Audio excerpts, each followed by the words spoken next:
فجرا جئت بعد العسر يسرا ربنا أعلاك قدرا يا إمام الأنبياء أنت في الوجدان حي أنت للعينين ضي أنت عند الحوض ري أنت هاد وصفي يا حبيبي سلام عليك يا رسول سلام عليك يا حبيب سلام عليك صلوات الله عليك يا نبي سلام عليك يا رسول سلام عليك يا حبيب سلام عليك صلوات الله عليك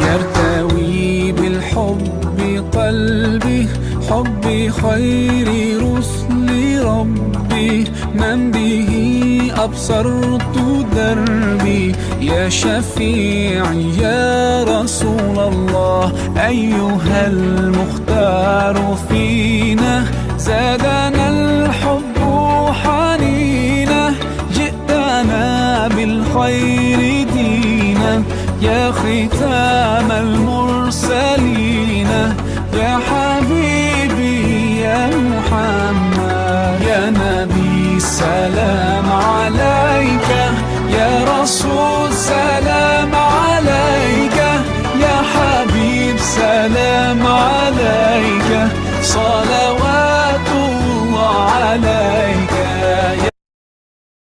صلوات الله عليك يا نبي سلام عليك يا رسول سلام عليك يا حبيب سلام عليك صلوات الله عليك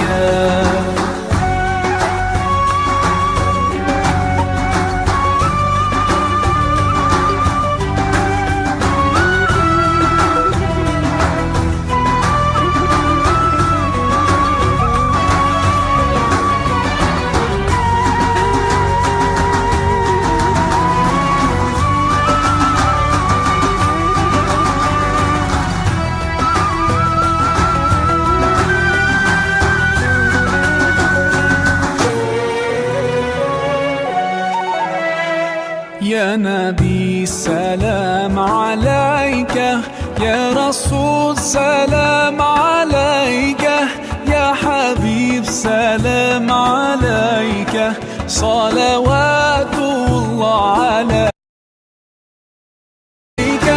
يا حبيب سلام عليك صلوات الله عليك يا نبي سلام عليك يا رسول سلام عليك يا حبيب سلام عليك صلوات الله عليك يا نبي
The Sultan Ahmad Shah Medical Center at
also Chairman, Consortium Hospital University Awam Malaysia, Honorable Professor Datuk Dr. Muhammad Salfi Awang, Hospital Director Sultan Ahmad Shah Medical Center at KHUAM, come the advisor of the 4th KHUAM National Conference, Honorable Professor Dr. Zamzuri Zakaria, Director Clinical, Sultan Ahmad Shah Medical Center at IIUM, come the chairman of the 4th KHUAM National Conference, all hospital directors, senior officials from the Ministry of Higher Education and IIUM, honorable guests and participants.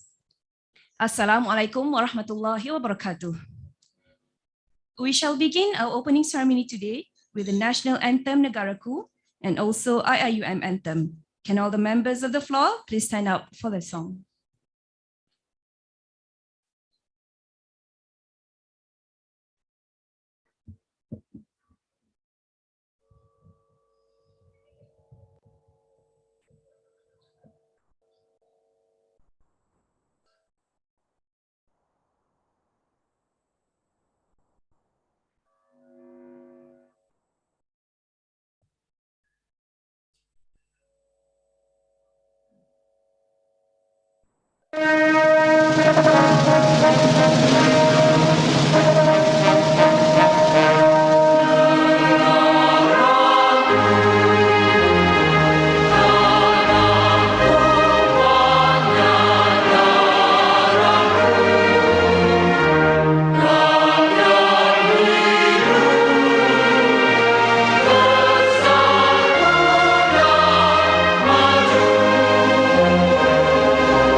Let's lead the way, lighten the future, share the wisdom to the spirit of Islam. Revelation and reason shall excel, shall prevail. Merging faith and knowledge, we the Khalifa, we will fulfill the amanah. Together, we make the world a better place. Forever, expand the culture of Iqra. IUM is to realize the meaning of Ramadan lil Alamin. Together, we make the world a better place. Forever, expand the culture of Iqra. IUM is to realize the meaning of mercy to all the world, for all mankind.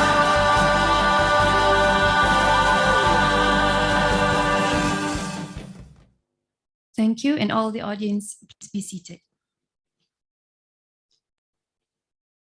Honorable guests, not the second round though. Honorable guests, ladies and gentlemen, welcome to the opening ceremony of the 4th Consortium of the Malaysian Public University Hospitals 2022. All praises to Allah for us to finally be gathered again this year after a hard time of being hit with the COVID-19 pandemic. The Consortium of Malaysian Public University Hospitals, or better known as KHUAM, was formed in 2017 with the aim of having a systematic and integrated approach in managing the teaching hospitals established under the public universities. Currently, it involves 11 university hospitals from all over the country. And this year, Sultan Ahmad Shah Medical Center at KHUAM is honored to be the organizer for the 4th National KHUAM Conference, co-hosted by the Consortium of the Malaysian Public University Hospital and the Ministry of Higher Education with the theme Values-Based Governance in Healthcare. This is also a hybrid conference, and Alhamdulillah, at the moment, we have over 200 participants joining us today via the online platform. Without further ado, I would like to invite Professor Dr. Zamzuri Zakaria, Director Clinical, Sultan Ahmad Shah Medical Center at KHUAM, the Chairman of the 4th KHUAM Conference, to deliver the welcoming speech. Please welcome Prof. Dr. Zamzuri.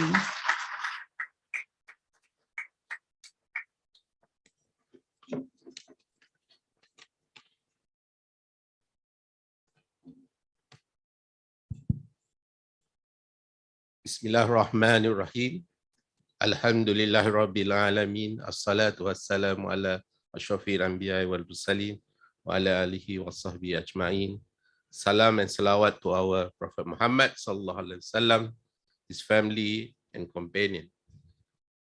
Yang berhormat Datuk Seri Noraini Ahmad, Ministry of Higher Education, the Honorable Tan Sri Professor Zulkifli Abdul Razak, Rector of KHUAM, KHUAM University Management Committee, Encik Rizal, Ketua Pengarah from Governance Kementerian Pelajaran Malaysia, dan pegawai-pegawai daripada Kementerian Pelajaran Malaysia, dekan-dekan, ketua pengarah dan timbalan pengarah Hospital Pengajar Universiti, semua pegawai-pegawai, brothers and sisters, Assalamualaikum warahmatullahi taala and salam sejahtera. Thank you very much. I'm very happy today because we have been planning for this program a year ago. So I still remember when Datuk appointed me to become a chairman for this conference.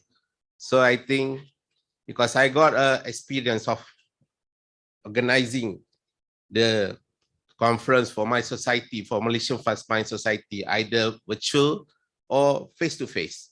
So I thought, why not I take this challenge? So maybe this is something different for what I'm used to be before, because I'm used to the clinical conference, but this one is more on something which is, I think, more on clinical part and hospital governance. So maybe it's a challenge for me, and there's a new things that I need to learn as well. Yeah? So it's not only for me, for maybe for the others, pengarah hospital or timbalan pengarah hospital. So looking at this, first the question is either to do is hybrid, face-to-face, or to do it completely virtual. So it comes to our question. So initially when we have a meeting with Ketua Pengarah, so they say, the Ketua Pengarah encourages us to do is because he say, no more COVID, so you can do face-to-face. I still remember Datuk Usaini asked me, they say, Doctor, we will do in Sabah. I say, okay, so we prepare everything. And then after that, you say, because of COVID, become more. And then after that, we change again to become totally virtual. So we are happy at that time. But because of some say, because there are another direction from the top management, from the KPT, so that's why we end up here today. And I think the challenge for me to do it with hybrid, rather than to do it face-to-face or to do it completely virtual. So when we do this program, so I think it's a good platform for us to learn from each other. I think this is the 4th KHUAM program or 4th KHUAM conference. The first two is totally face-to-face. I still remember was done in Dewan Datuk Zabah. And then the third one was done by USM. And then the fourth one is hybrid. So it's good. We have all the experience. So KHUAM all have the experience. And then the pengarah also have the experience. But I don't know what will be the mood for the next KHUAM conference. So hopefully Cik Riza can answer on, I don't know. Okay. So, but this conference is not easy for me. So we traveled yesterday from Kuantan, and then we end up here until 1 o'clock, and then some of them until 2 o'clock. But I would like to congratulate first my IT team at the back there. Can we give me an applause for their hard working? Okay. And then I even asked them, okay, go and get a Starbucks, and then so at least you can stay when you do your work. I also would like to thank my committee, which is support from Dr. Siti and Madam Zuraida, and not so from my Pengarah Hospital, Datuk Sophie as well. So thank you very much for all the support giving to me, so to make sure this program become a reality. And but last but not least, I would like also to thank all the vendors to give us opportunity and their sponsors in their ebook. Even though it's not many, but I think it's good participation from them as well. And last but not least, I would like to thank the University Tan Sri Zul for giving me and our team the opportunity to come to this banquet hall today and run this program and an eventful. Okay. With this, Assalamualaikum warahmatullahi taala wabarakatuh. Waalaikumsalam warahmatullahi wabarakatuh, and thank you, Prof. Dr. Zanzuri.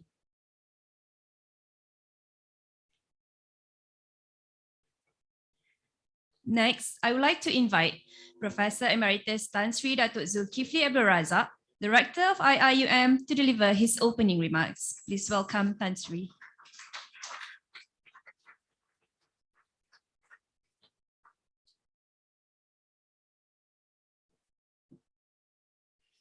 Thank you. Bismillahirrahmanirrahim. Alhamdulillah Rabbil Alamin. Wassalatu wassalam syafil anbiya mursalin Sayyidina Muhammadin wa ala alihi wa sahbihi ajma'in. La hawla wa la quwwata illa billah.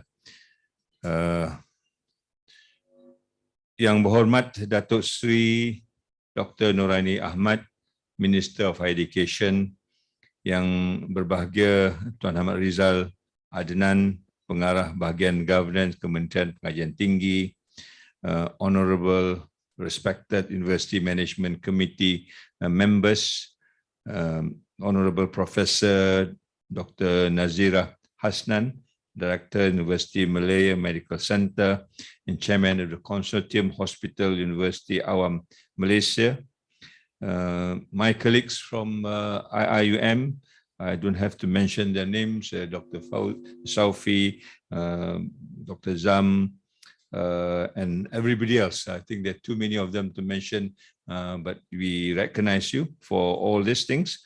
And of course, participants either in person or online.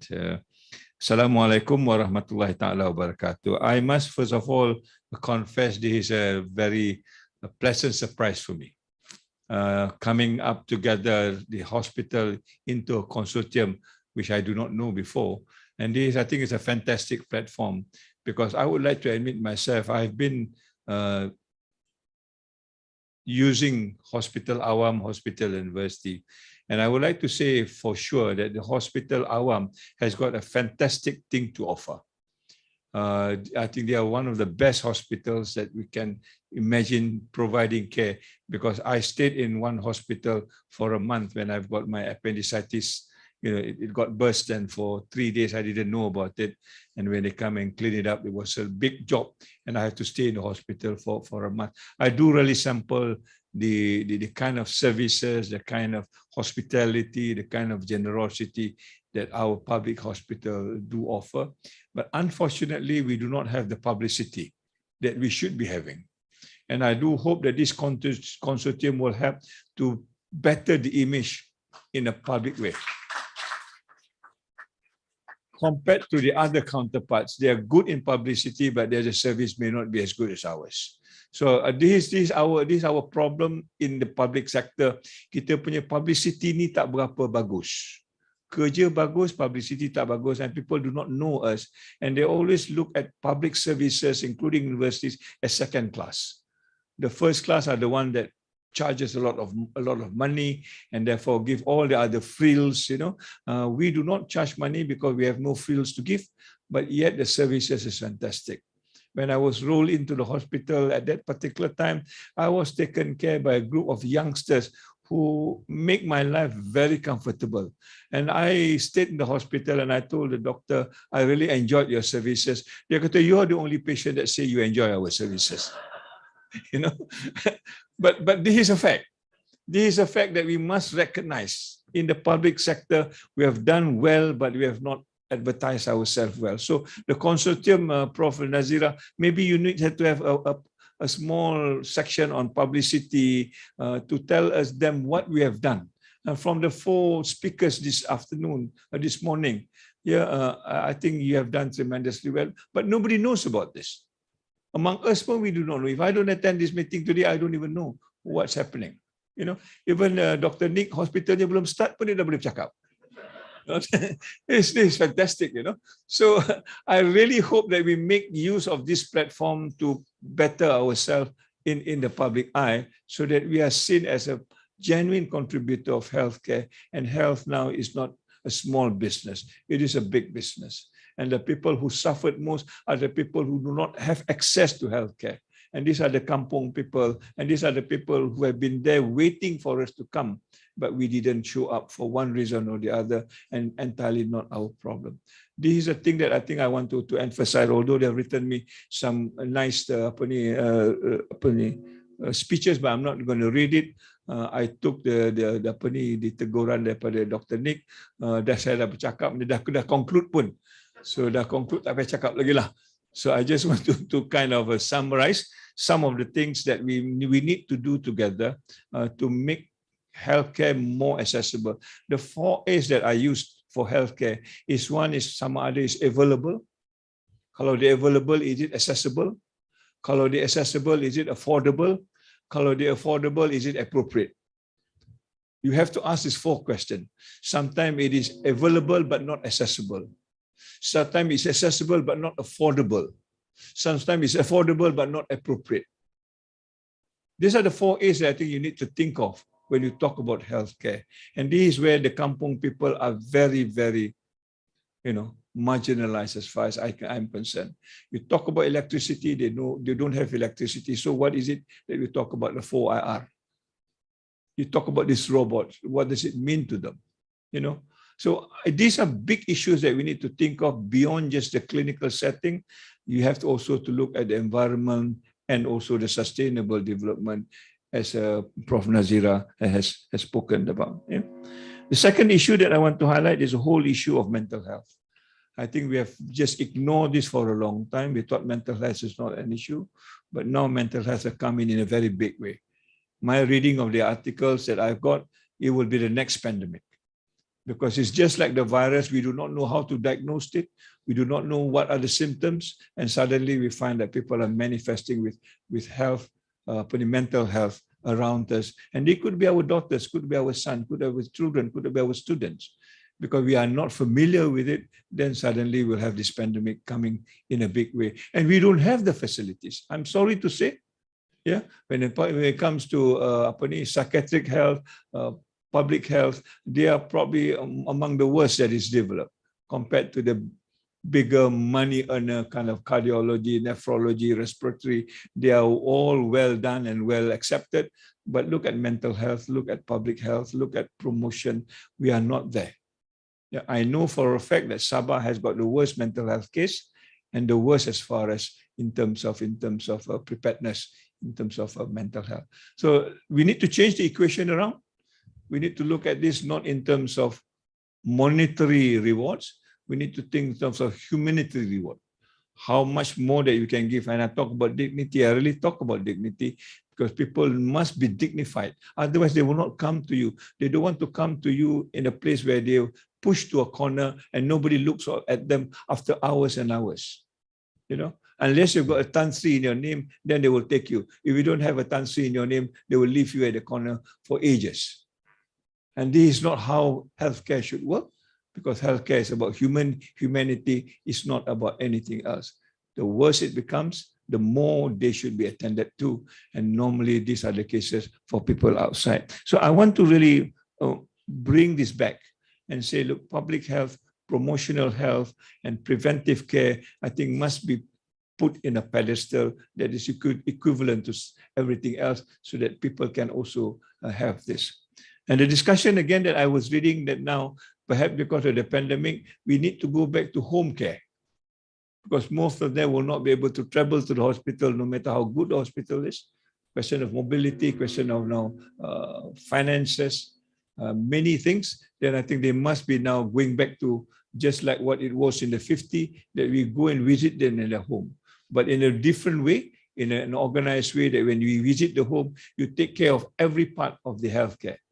And this is what I think KHUAM is trying to do when we adopted the Terengganu center for elderly. Yeah? They went there, the problem was hard, but suddenly I found that the patient got also a new pair of dentures, because we look at the whole person, although the problem is hard, where we look at the dental part, the pharmaceutical part, and everything else. I think that's the way to go. If we can organize ourselves in that way, I think we can do better. In fact, we can organize ourselves inter-universities. For example, in the East Coast, maybe the university in the East Coast can work among themselves and go to the rural areas and make sure that our presence are felt, and make sure they are also been taken care. Not just education, the little experience that I've got when we go to the kampung, it's not just about the health. Anaknya tak sekolah. Kenapa? Kerana maknya tak tahu macam mana nak register. Ya, anaknya yang ada mental health ni is hidden in a room somewhere because they are embarrassed to talk about it. So when you go to the house, you get more problems to be solved. And it's not just clinical problems, sometimes non-clinical problems, and we can bring our other friends in different dimensions to help. The sociologists, the anthropologists, whoever they are, the engineers sometimes, And we've just, alhamdulillah, di sini memperbetulkan satu rumah yang dah agak nak roboh, coming from our own students and the donation from alumni. I think it has to go, when I talk about health, it's an absence of diseases. This is what I meant. The environment, the surrounding, the ambient that they are there, can they survive? Especially now when we talk about this hybrid. It's easy to talk about hybrid. My own staff, anak 3 orang, komputer 1. Yeah, and computer 1, and it's also not the best of computers, and they have to fight for it. And what is hybrid are we talking about? So these are the really crux of the situation, and because of that, they will get mental health. So how do you then fend for this? These are issues that I think are related to healthcare. Could be the etiology, could be part of and parcel of the cause of the future pandemic that we're going to see, but we need to address it now, and we need to go back to where these people are and understand what their situation is, so that we can already prepare for the future and this generation to come. My last issue is basically like Prof. Nazira kata, how can you integrate sustainable health into this whole equation of sustainability? So here, alhamdulillah, bila Dato' Saufi talk about flagship, these are flagship based on sustainable development. They're supposed to address what goal for that particular, and then build a project on it. My favorite project was that Matnya project, June, Purple, Sandra. It used to be, sometimes they are even more beautiful than the people that we know. I won't say, Saya keluar the first time when I was introduced to this, Saya keluar from kereta, this beautiful lady, hulur tangan dia. Saya nak salam ni, rektor pusat International Islamic University, salam ni nanti ke viral pula. Suddenly I realized he's a man. So saya salam dan peluk sekali. Tapi bila isteri saya ulur salam, dia tak mau. Because he's a man. I mean, it's a very confusing world. But these are the people who actually bring us to realization that we have a lot more to do. When Dato' Saufi katakan, now they are not allowed to go to the surau. Why? Because their body form is not a male body form. And some of the surau rejected them. Dia kata, unless you remove all this, then you can come to my masjid and my surau. And you cannot wait for 20,000 or 10,000 just to remove this. Where can you get the money? Mentara ni dia nak ke mana? Takkan dia tak boleh pergi ke surau. Now they're telling me we want to build our own surau. Imagine kita ada surau untuk maknya aja. It's been embarrassing for us. So these are issues that I think which is very, very critical if you want to save them and save our religion at the same time. The churches will definitely accept them. Dia peduli apa body formnya, they just take them, and these people then will be attracted to other forms of spiritual help rather than Islamic spiritual.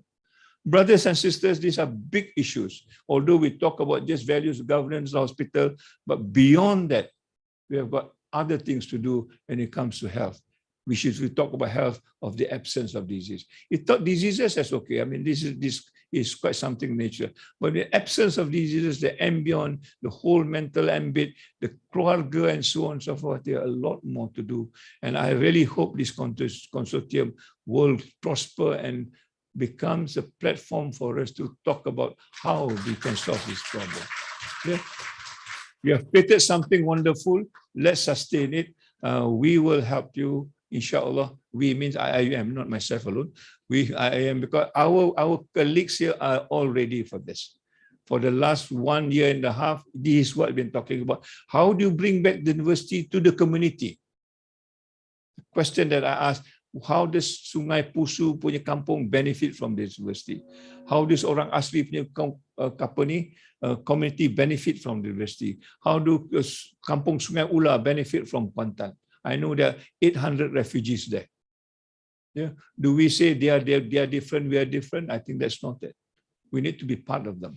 And University of Malaysia, I always make this example, Prof. Nazira. We lost kampung Sungai, kampung Abdullah Hukum dengan kampung Kurinci. University of Malaysia just there. It used to be a place where budak-budak University of Malaysia stay. But now kampung Sungai Abdullah Hukum, Sungai kampung Kurinci ni is just a blip on the LRT. They are no longer there. What replaces it? Bangsa South. Yeah? And the place is not even Bangsa. And these are issues that I think should concern us because these are human issues and these are people on the ground that needs our help because we are in university, we are in the privileged position, but if we don't dispense that, I think we will be accountable for it. Yeah, I'm sorry, it sounds like another lecture. Sorry, Nick, I'm going to stop now. So anyway, thank you very much for invitation. I really am very, very excited about this and I hope we can work well. And I make dua, inshallah. Let's make dua, inshallah, that you will prosper, that you becomes the vanguard of the people who needs help, particularly the downtrodden, the marginalized, and the vulnerable. Nobody speaks for them unless we speak for them. We in the university are not interested in politics. We are interested in values. We are interested in principle, and we are interested in ethics. That is our hardcore. Doesn't matter who comes, we will stick to this principle. Inshallah, Allah will bless us. Wabillahi taufiq wa hidayah. Assalamualaikum warahmatullahi wabarakatuh. Waalaikumsalam warahmatullahi wabarakatuh. And thank you very much, Tan Sri, for the very inspiring speech.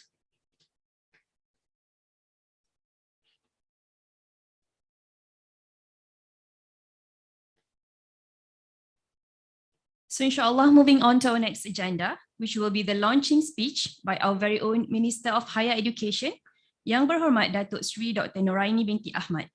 Let us listen to her speech in this recorded video.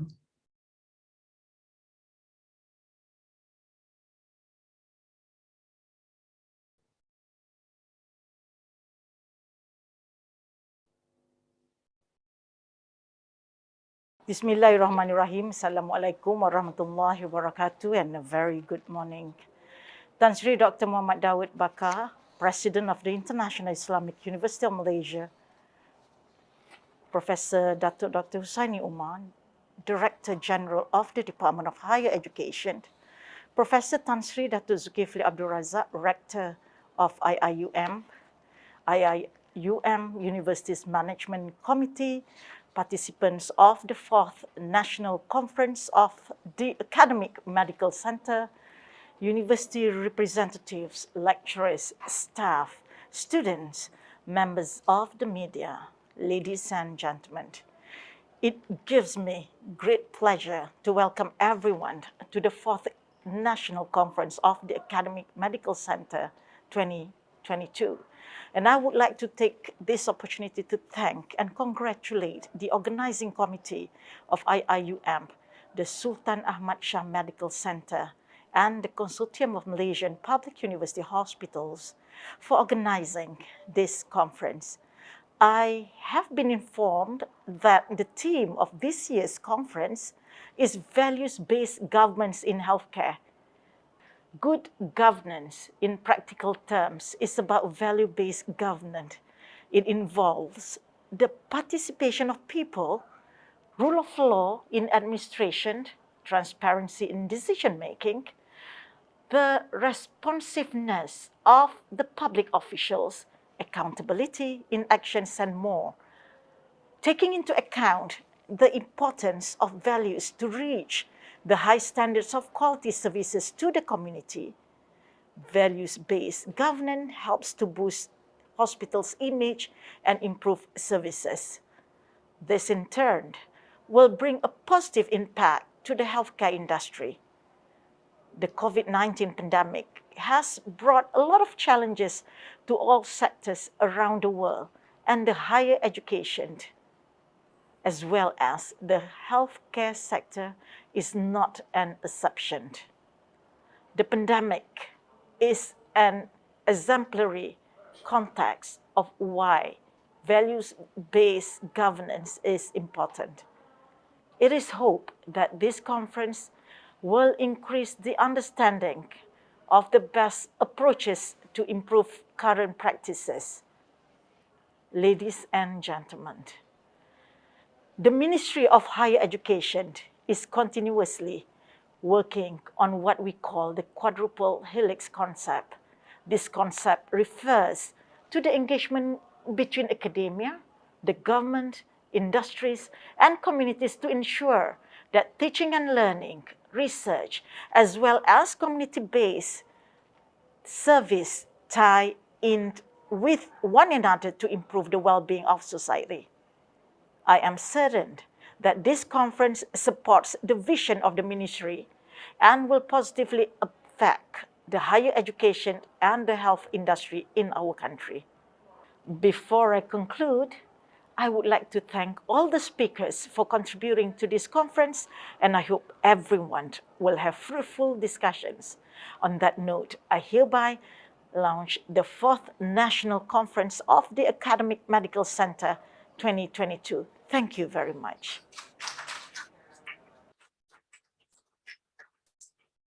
With that speech, it remarks the officiation of our 4th National KHUAM Conference 2022. Many thanks to Yang Berhormat for the officiating speech despite not being able to be here with us today physically. Our next ceremony will be the launching ceremony of the 4th National KHUAM Conference 2022. I would like to invite Professor Emeritus Tan Sri Datuk Zulkifli Abdul Razak, Yang Berbahagia Encik Ahmad Rizal Adnan, Professor Dr. Nazira Hasnan, Professor Dr. Muhammad Salfi Awang, and Professor Dr. Zamzuri Zakaria to the stage for the launching ceremony.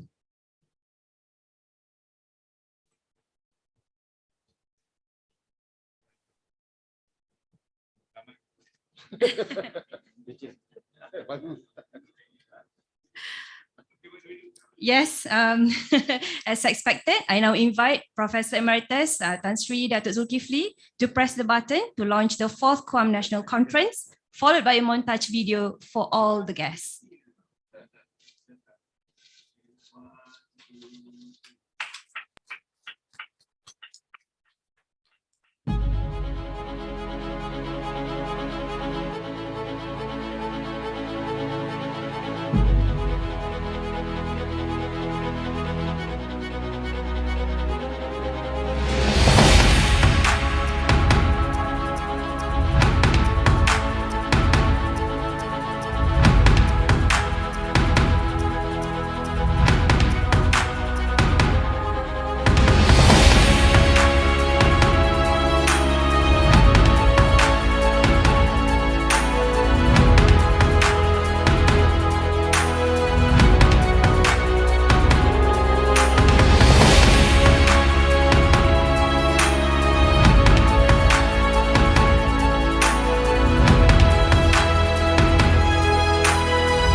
Thank you, Tan Sri. And that marks the launching of the fourth National KHUAM Conference.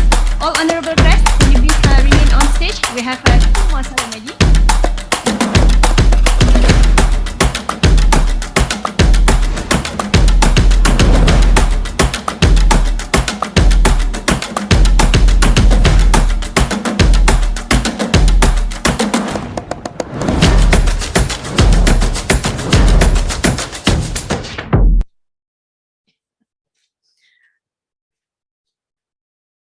All right, thank you very much again. So the next session, with the time for the soft launching of the KHUAM Strategic Plan. As an introduction, KHUAM Strategic Plan is a 5-year planning for university hospitals that outline the development and expansion of various areas, including teaching and learning, research, medical training, and also health services. To understand further about this strategic plan, let us now watch the montage video.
That video marks the soft launching of KHUAM Strategic Plan.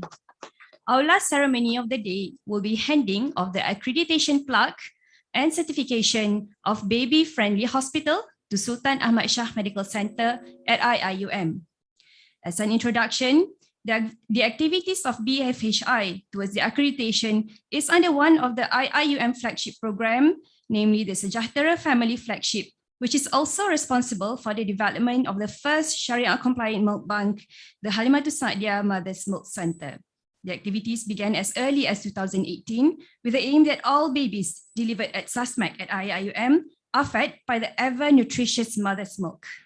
The COVID-19, though, has delayed it, but the practice of breastfeeding and the determination of the committee continues till the assessment was successfully done in December 2021 and January 2022, making SASMAC to be the first hospital accredited by the Ministry of Health since the pandemic era. For this, I would like to invite Yang Berusaha Puan Zalma Abdul Razak, Pengarah Bahagian Pemakanan, Kementerian Kesihatan Malaysia, to present the BFHI plaque and certificate to Professor Datuk Dr. Muhammad Salfi Awang, Director of Sultan Ahmad Shah, accompanied by Associate Professor Datuk Dr. Hamizah Ismail, leader of the BFHI and Sejahtera Family Flagship, and the founder of Halimatus Sa'diah Mother's Milk Center. We now proudly announce SASMAC at IIUM is accredited baby-friendly hospital from 21st January 2022 to 20th January 2024. Congratulations to SASMAC.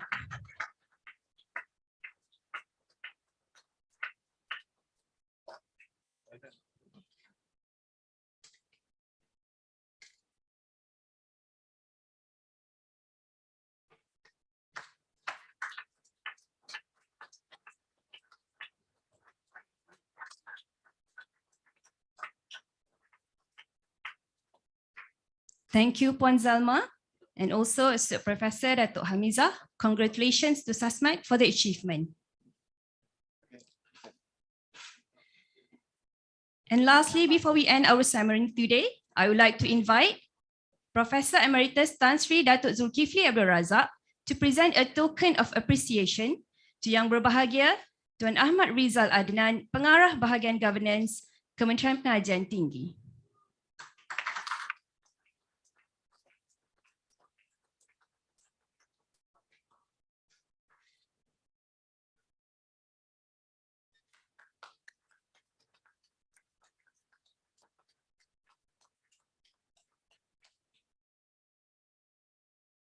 Thank you, Tan Sri, and also thank you to the Ministry, Kementerian Pengajian Tinggi for co-hosting the event today. And before we end, we would just have a short photography session on stage for the honorable guest.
I thank all members of the honorable guests on the stage and invite them back to their seats.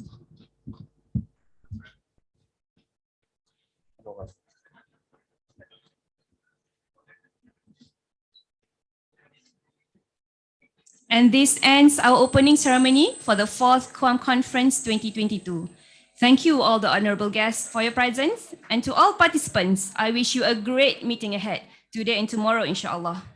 To the participants, please be back online at 2 p.m. for our next session, and in the meantime, you may have your lunch break. To the honorable guests and audiences in this banquet hall, I would like to invite you for lunch. Thank you. Assalamualaikum warahmatullahi wabarakatuh.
Just a reminder for the online participants, we have our virtual booth available at the pavilion. So all are very welcome to visit the virtual booth.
just one housekeeping announcement for those audience who wants to perform prayer.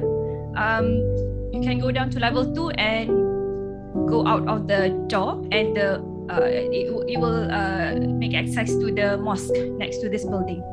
And we will resume back at 2 p.m. inshallah. So see you guys again at 2.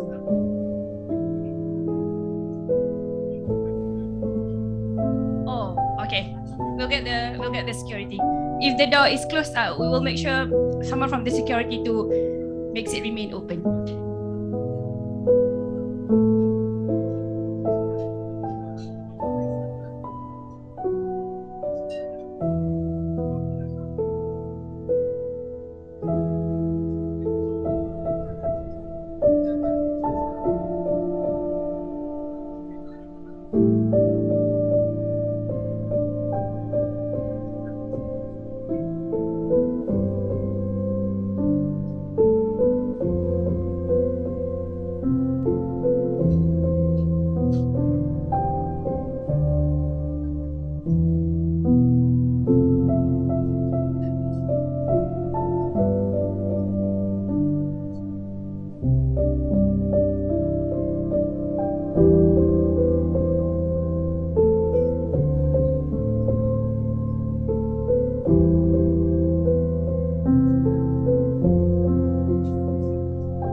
Okay.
العسر يسرا ربنا أعلاك قدرا يا إمام الأنبياء أنت في الوجدان حي أنت للعينين ضي أنت عند الحوض ري أنت هاد وصفي يا حبيبي يا محمد يا نبي سلام عليك يا رسول سلام عليك يا حبيب سلام عليك صلوات الله عليك يا نبي سلام عليك يا رسول سلام عليك يا حبيب سلام عليك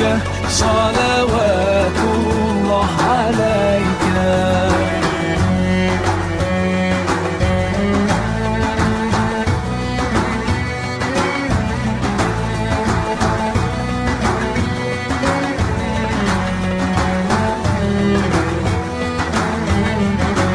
يرتوي بالحب قلبي حب خير رسل ربي من به أبصرت دربي يا شفيع يا رسول الله أيها المختار فينا زادنا الحب حنينا جئتنا بالخير دينا يا ختام المرسلين يا حبيبي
Consultant Public Physician.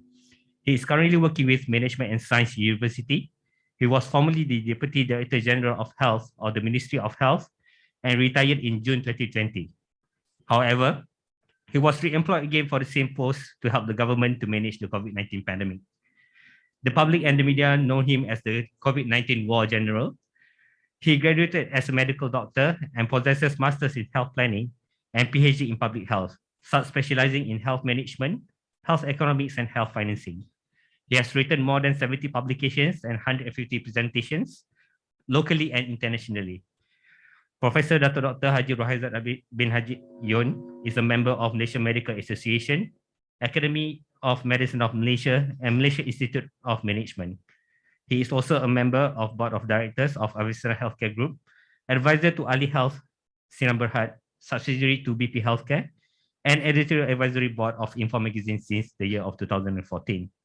He will be delivering a keynote speech entitled Holistic Preparedness in Managing a Healthcare Crisis. Please welcome Professor Dr. Rohaizat.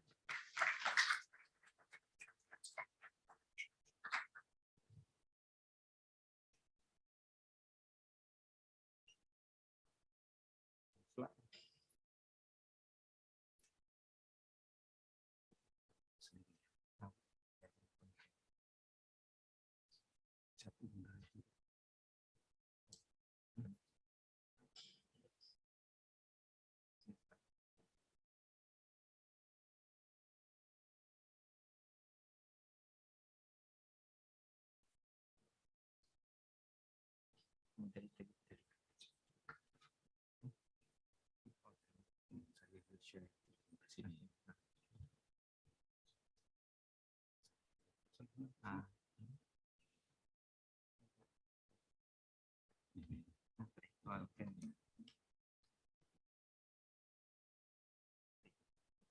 nak tengok macam kita nak mouse ni kasih besar.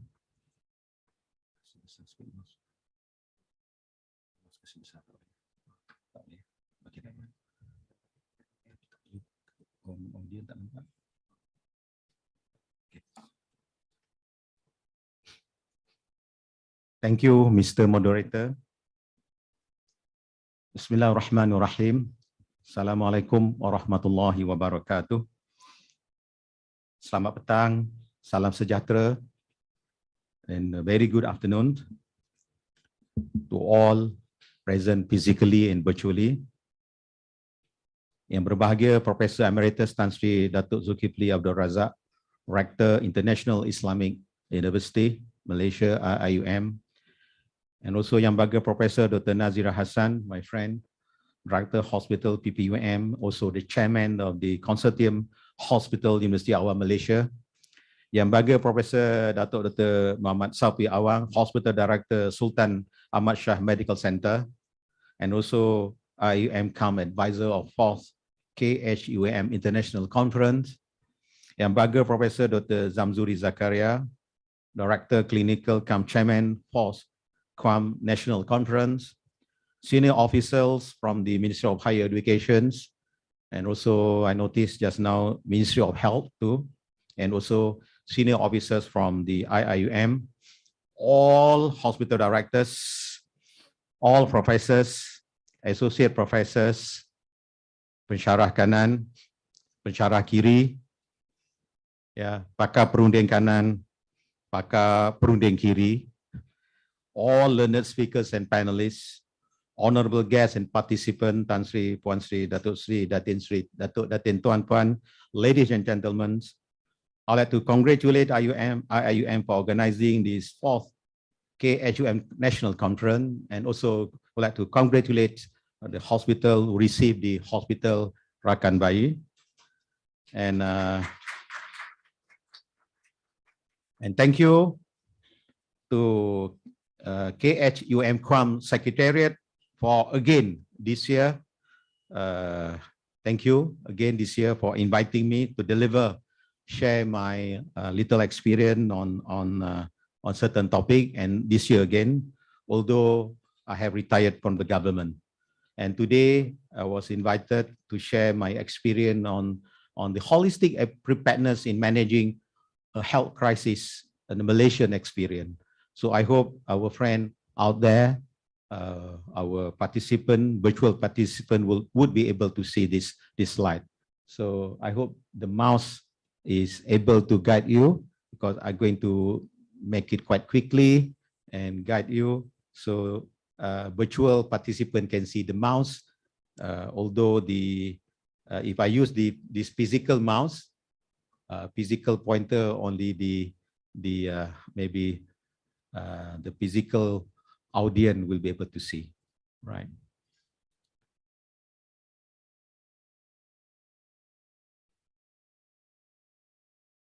This is the flow of my presentations.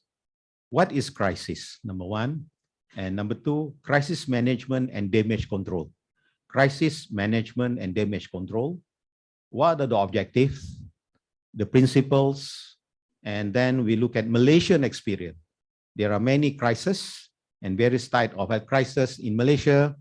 And then we can look at pandemic COVID-19, one of the biggest crises in Malaysia, and look at various strategies and lessons learned and conclusion. Crisis is the perception of unpredictable event. It is perceptions of unpredictable event that threaten important expectancies. It threatens our expectancies of whom? Stakeholders, public, rakyat, and can seriously infect organization performance, and also can seriously give negative outcome. So this is one of the definition of crisis. Or we can look at, based on vocabulary.com, a crisis is very difficult or dangerous time in which a solution is needed very, very quickly. So these are some of the definition of crisis. And objective of the crisis management, crisis management, the objective is, number one, to prevent or lessen the negative effect of a crisis. That is the objective of crisis management. Or at least to eliminate. If we cannot eliminate, at least minimize the potential harm of the effect. And why crisis management is so important? Why crisis management is so important? Number one, people remember how a crisis was handled longer than the detail of the crisis. For example, fire in old hospital, Sultanah Aminah Johor Bahru. This old hospital, the ICU. So people remember how the crisis was handled. Same thing to this flood in Penang. And crisis threaten to do harm to reputation. For example, in Johor Bahru Hospital, MOH, government reputation. In fact, reputation is often the asset most at risk during crisis. And number 3, the safety. Why it is important? Because of safety, because of security, sovereignty, and separation. For example, in COVID-19, separation, stress also involves survival, and we need to come up with a solution for damage control. Yeah, you can see this, the second case of mercury spill in school lab and haze in 2016 and all that. So the 5 rules of damage control. Number 1, tell the truth. Number 2, tell it first. If you don't, someone else will, and then will have lost control of your message. For example, in COVID-19, if we don't tell it fast, somebody else will tell it faster than us. We'll look at it later. The differences between virus and viral. Virus is very dangerous, but those who viral it is even more dangerous. Yeah.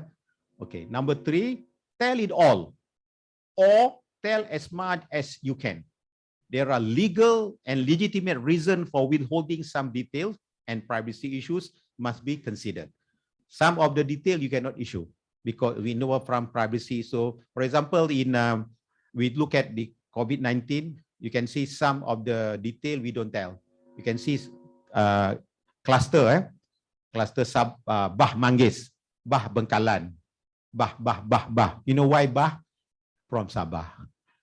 But they don't call it Sabah cluster. So very sensitive. And then that's why there are some legal and legitimate reason for withholding some of detail. If you remember, there was cluster in Nilai, and it's supposed to be called Nilai cluster. YBKJ was not happy. They said some of the affected person are from Selangor, somewhere Salak Tinggi. It's supposed to be Selangor cluster. Why Menteri Besar Selangor kata no. But all these workers yang positive were from KLIA. So it's supposed to be cluster KLIA. KLIA cannot. If we put the name cluster KLIA, we were going to have a lot of issues. Finally, we call the cluster because it involves cleaners and so on. So we call it cluster pembersihan. So all 3 parties win. So that is the story. All right. Tell it fast. Tell it fast. The world move at the speed of Twitter. It's like recent election in Johor. They have SPR haven't announced who are the winners, and the result already out by the Twitter, by the handphone. Tell it fast. The world move at the speed of Twitter, very fast with handphone. Yeah. And to effectively practice crisis communication, and then protect your reputation, and we have to move on it. Number 5, tell it to the people who matter most. Yeah, these are 5 rules of damage control and 5 C's of crisis communication. Number 1, control. Number 2, competence. We need to have a competent person, competent leaders, competent workers, the concern, the care, clinical care, social care, mental care, and credible. Credible person, right? So effective leadership during crisis also very, very crucial. Ability to influence others is a derivation of interpersonal communication, conflict management, and problem solving. Leadership, direct function of interpersonal effectiveness of awareness, ability, and commitment. And you can see here, influence. How I will discuss with you how we influence people to influence them to go for vaccination. How we influence people, how we influence government to make some decision. So leadership in crisis is very vital, even at your level, at university and hospital level. Look at Malaysian health system has gone through many crises. Yeah. For example, Greg tropical storm battered Borneo West Coast in 1996 with 230 deaths, and then cholera outbreak May 1996 with 607 cases, whereby 476 were in Penang, and enterovirus encephalitis and caused 31 deaths in 1997. Nipah virus in Perak and in Milan. Nipah virus, I think you remember what happened, Nipah virus. And after that, SARS. Yeah, SARS in 2003 outbreak caused 8,096 people globally. And during SARS, I think the lesson learned, because of globalization, they detected in China. Few hours later, the same aircraft arrived at Singapore. Singapore got it, and then it came to Malaysia. The same aircraft, the same passengers. Few hours later, moved to Canada. Within less than a day, the whole world was affected by COVID-19. Yeah, by SARS outbreak in 2002-2003.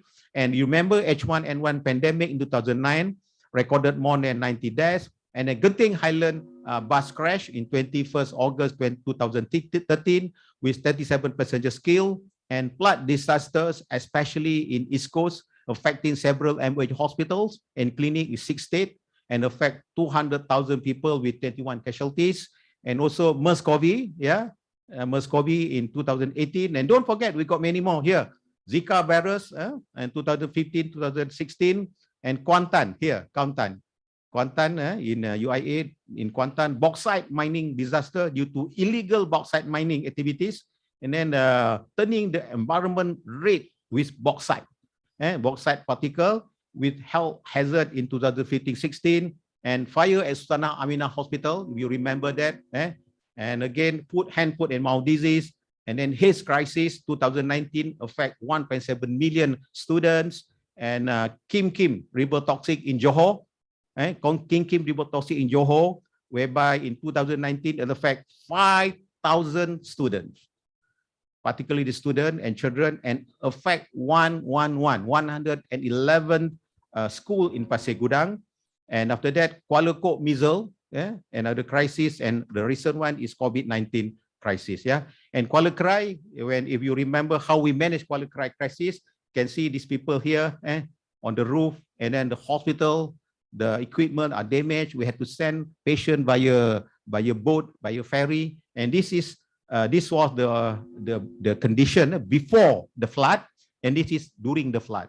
Actually, the whole this hospital is on the hill, so this hospital became an island. All the nearby areas become what?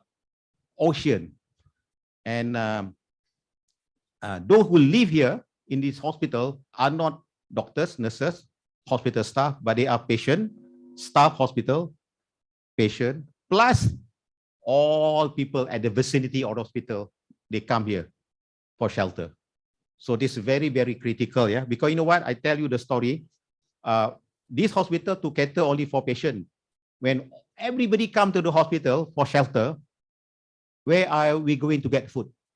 No food. Water. You know what happened? Ministry of Health, we had to discuss with others. We couldn't hire any aircraft. So finally, plus, kind enough. Okay, you can use our aircraft. You just pay for the petrol. So morning, the aircraft come. What we do, we go to supermarket, to Jaya Jasco and so on. Morning, we buy cabbage, sardine, and so on, plus the mineral water and leave here. Afternoon, another aircraft come. And then every day, but if you send mineral water, how much can you send? People are sitting here. And then all the staff, they cannot contact back their home because all over Kelantan are gone. No electricity. Our hospital, how many ventilators, how many generators that we have? We have 8 generators. How long can it last? Maybe 8 hours. But we got so many patients, no electricity. Where are we going to get the diesel, the petrol from? No diesel. So the diesel, we had to hire another aircraft to bring, and leave. So that's what very, very difficult, the situation in crisis. That's why when minister came and DG came during the crisis, via special aircraft. And the moment we reached at the building, we met all the staff. They wore baju OT tu yang hijau tu kan. Tak ada baju dah, busuk, masam. That's the only baju they have. So when we met them, the matron make the presentation, the matron start to cry. because the feeling, the suffer that they face. So we had to increase the moral. After the matron cry, you know what happened? The nurses, the MA, the doctors also cry. So that's what in history, first time menangis berjamaah. But they will not get 27 pahala lah. Sebenarnya berjemaah 27 pahala. That is why there are people in Kuala Krai Hospital, they request from me, behind me, they want to change the spelling of the hospital, not KRAI. So you change to CRY. So Hospital Kuala CRY. So that's a joking. All right. So what happened in Sultanate Anamina? I think all of you maybe got the result earlier before the news. People spread the news via handphone. And if fire broke out at ICU main building, killing 6 people, wounding 4. And after that, you can see a lot of things. And then after that, a day later, a day after, a second smaller fire occurred in OT. In the OT of the ED. You can see after the first fire. And you can see the chaotic in the hospital and the patient and so on. And after that, Minister of Health made the press statement in the parliament, because he was so good. Finally, when he made statement, not only the government MP supported him, even the opposition MPs also supported him. He created the sympathy. So communication is vital in crisis. And again, is Kuala Kok measles outbreak. You can see Kuala Kok is it affect the subgroup Batik orang asli, and then they are mobile, involve the Kelantan, Terengganu, even part of Pahang. You cannot detect them. Why? Because they died. You can see here many people died, and they blame of the mining because of the pollution. But finally, following sudden death, and finally, MOH able to detect, and the cause is basically mid-June, and they detected it because of measles. But over here, you can see there are government agencies make statement, and other government agencies make statement contradict each other. So you can see communication is vital in any crisis. And after that, here, the dead bodies, because it's the way their funeral is done, so we have to collect, do assessment, look at the measles, and then look at the toxic product and so on. And it's quite difficult, it's quite difficult because this is the way they live, Of course, when the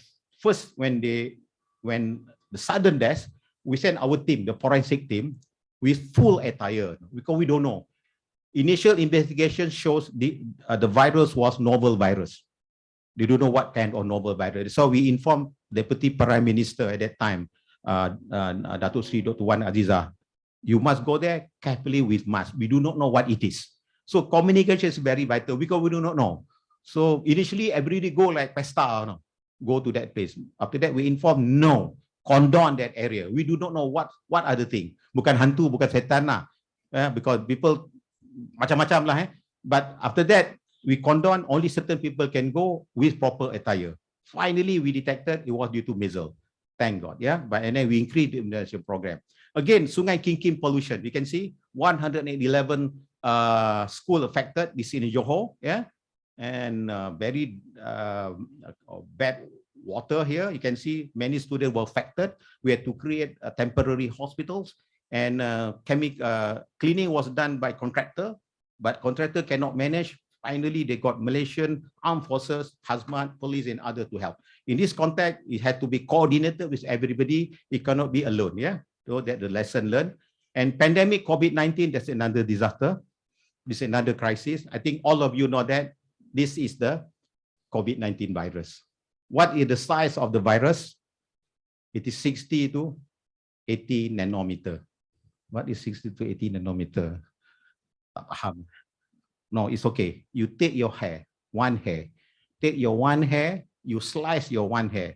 Then a hair, you can slice that to 1,333 pieces. You slice your hair, a hair, to 1,333 pieces, you will get this COVID-19 virus. It is on the droplet and on airborne. That's why wearing mask is very crucial. And this is the major disaster and major crisis. Leadership in crisis is very vital. So ready to manage crisis, anchor in the storm. I would not say storm.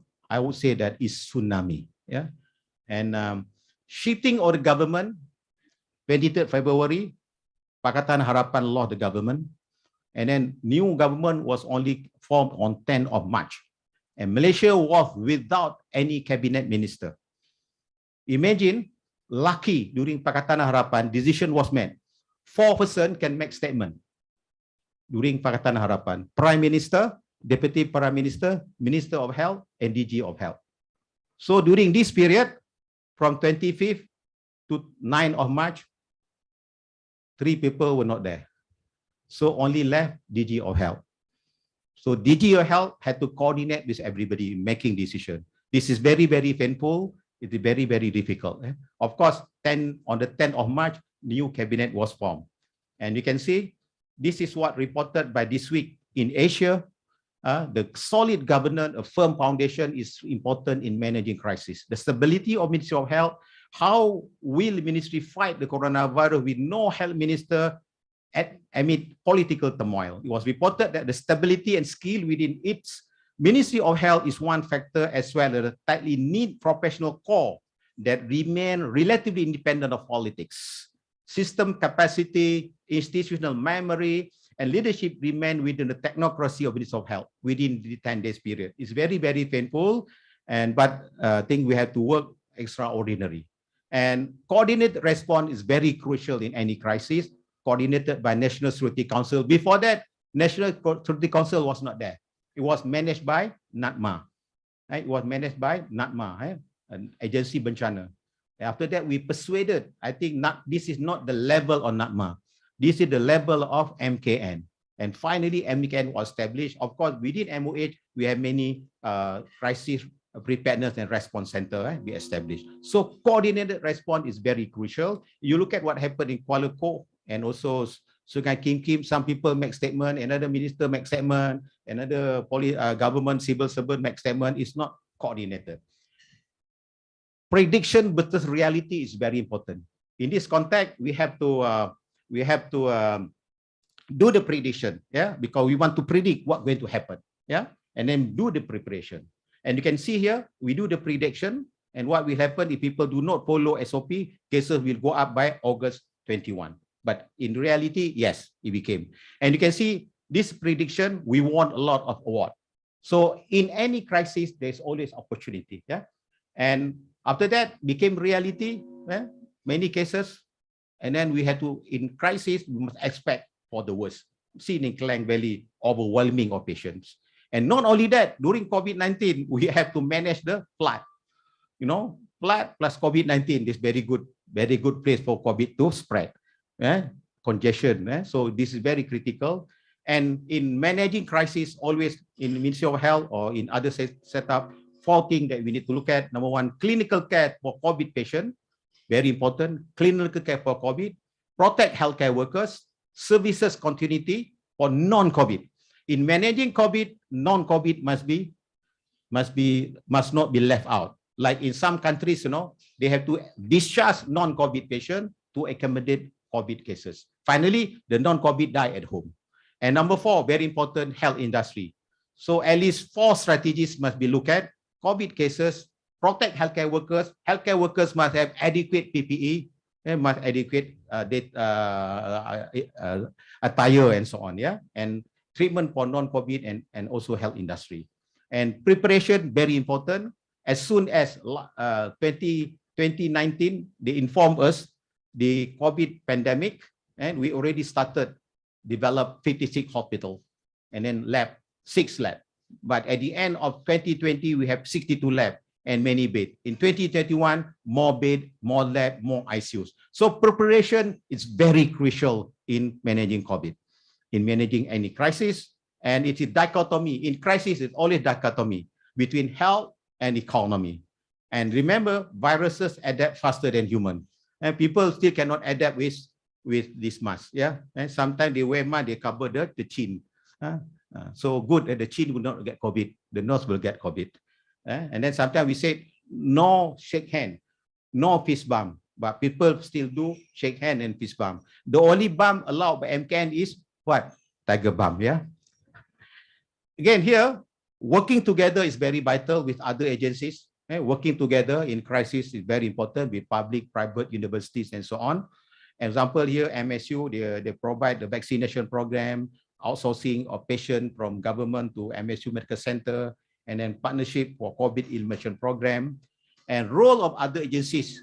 During that period, we got cluster tempat kerja, cluster Teratai, Daman Lela. Why? You can see here, it's a very good place for COVID-19 to spread. That's why employer can be fined up to 500 RM50K for violating Act 446, yeah, because of the tempat kerja. So hospital management in crisis, for example, doing the impossible, no is not the answer. Together we achieve more. Being influent, as I told you earlier, competing for less, fostering trust and meet chaos, service above self. It's very important. Doing the impossible, yeah, for example, we never implement Act 342. We managed to do it. We managed cluster Sri Petaling and flatten the curve. Wuhan built hospital in 10 days. We built hospital in 3 days in MAM. So doing the impossible in crisis is very important. Fostering trust amid chaos. Every day we must tell people, just now remember the 5C of damage control and 5C of communication. We have to inform everybody. And also service above self. You can see here our staff are retired and no choice. And then here meeting was conducted during Hari Raya. Hari Raya we still working, and this one Hari Raya Haji, Raya Puasa. It is sacrifice of hospital staff, sacrifice of the staff is very important in crisis. Yeah, and strategic planning, data very important. Strategic communication, the governance, medical resources, the PPE, workforce, hospital operation. All these are very important in managing crisis. And then hospital operation, procurement. Yeah. Allow emergency procurement. Buying ventilators cannot be like previous time, because if buying ventilators are using Agoda, they're blinking. If you late, Italy will buy. But will they allow us to buy that through that mechanism? Government will not allow. Finally, yeah, they managed allow us buy ventilator using Agoda style. But we have bought the ventilator, we cannot bring it back because there was no airline all over the world. So we have to send special aircraft to bring back our ventilators. So no is not the answer. In crisis, no is not the answer. For the sake of the rakyat, we cannot accept no. We fight in the MKN, we fight in cabinet meeting. So communication is very vital every day, including during Hari Raya. You can see the attire, Hari Raya Aidilfitri, Hari Raya Adha. No, we had to tell the rakyat about COVID. We had to reduce anxiety among rakyat. And capitalize digital technology in any crisis is very important, using MySejahtera. And you know that MySejahtera received award all over the world, one of the best app on this. And strategic communication, what I showed just now, between virus and viral. Yeah, ministry, they had to manage fake news. That's another wasting time for us. We should focus on patient care, managing COVID, but in crisis, we have to also manage fake news. You can see here, DG and me was quoted, using this tea can control blood control, can control blood sugar level. You can see how they manipulated the whole thing. Of course, it was not true. So managing fake news is another important. Frontliners, yeah, and then not only that, backliners. When in crisis, you don't only focus on frontliners, also backliners, because during first and second wave, the first meeting started at 7:30 a.m. So backliners must get the data ready by at least 7 o'clock.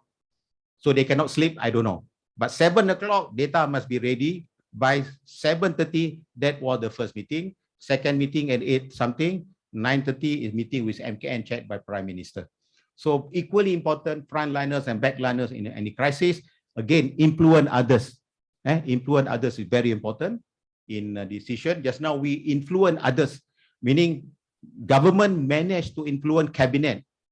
During cabinet was formed on the 10th of March, remember? On 18th of March, the first MCO was executed. The new government took 8 days to make decision. We managed to influence that. So influence others in managing crisis is very important. Again, unity. And then in any crisis, there's always risks and issues. in terms of remote work, stress, life balance, productivity, job security, child care, homeschooling, personal, and a lot of things. So mental health, mental health. During the second wave, I think people call CPRC, they said, first week, I eat rice with sardine and cabbage. Second week, rice with egg. The third week, or the first MCO, rice and what? Ketchup. Because they're very painful. That's why MCO had to be modified to CMCO and so on and so on. That's why how difficult it is, And in any crisis, the risk, you have to convert the risk into opportunities. Like here, the gainers is Top Glove, Pfizer, Optimizer is BP, losers are AirAsia and Petronas. So in any risk, any crisis, convert crisis into opportunities and record all the publication, or record all the procedures and so on for future reference. For example, Minister have come up with this. You can get this, you can Google in MOH. There are a lot of publication on COVID, how we manage crisis, very important. Record the publication. And even in 12 Malaysia plan, it's already mentioned about chapter 4, how to increase the security and then our unity and so on. There are 3 strategies. Number 1 is penjagaan kesihatan, dan teknologi. It's very important in managing crisis. As a conclusion, in managing crisis, I use the word crisis also. C, the first C is control, critical, communication, coordinated, cooperation, and then credibility of our staff, our leaders, competing for less. And then we had to compete for mask during May, April. No, we cannot get mask. They get the mask from Malaysia, they sell to other countries, RM5 per mask. So we had to compete for that. We had to compete for ventilator and so on. And then we had to think of the consequences, contingency, and continuity of services, our readiness, resources, rapid response, and use data. People said we never do this, but in health, in planning, roughly right is better than precisely ignorant. Roughly right is better than precisely ignorant. So we have to do right thing as far as possible. But if we don't have data, use estimate and so on, and record and publish and ensure resilient and information, injury, what happened to the rakyat, intervention, integrated, always integrated with all other agencies, internet. Even I think webinar, online services, I think was drive not due to IR 4.0. It's this COVID that drive webinar. Even today, we have online. I think COVID that drive the whole thing. Internet. So international cooperation very important. Integrity, influence. During COVID, integrity is jeopardized. People had to buy PPE very, very quickly. Suddenly, another agency said we do bribery. But we had to compete whatever price for the rakyat. I haven't shown you in one condition when we monitor at the day spot, one hospital in Sabah haven't got enough PPE. The PPE can last only less than a day. So we had to buy any PPE available at whatever price and then call AMI, please send your aircraft to that hospital. So even integrity has been challenged. We had to influence others, and then as situational analysis, system risk, and then safety of rakyat must be developed strategies and multi-pronged strategies, develop SOPs, solid governance stakeholders. In fact, and then income affected, and during first COVID, 2.4 billion we lost per day. And then finally, as the stress, security, we had to look at the survival, success, sovereignty, and so on. So, ladies and gentlemen, crises come and go, and battle is still on. The war is not over yet. So to me, if you look at this is, if you consider this red handkerchief is a crisis, crisis will come and go. If this is the crisis, this is come and it can go and just disappear. Just disappear. But will this crisis disappear? It will come again. You can push, it come again. So Crisis come and go. Battle is still on. The war is not over yet. With that, Delima Selase, Duku Mengkudu. Terima kasih. Thank you. I love all of you.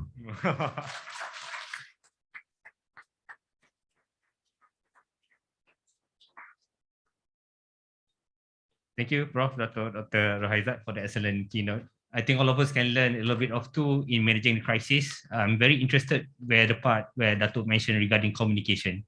If we look into the history where disaster happened, most of it happened due to miscommunication. So there's a saying that miscommunication is the recipe for every disaster. So hopefully in the future, all of us can actually learn something from Dato. And thank you. Normally we thank the frontliners for all their hard work during COVID. I think I would like to take this opportunity to thank all the backliners for all their hard work during the COVID-19. Thank you again, Dato.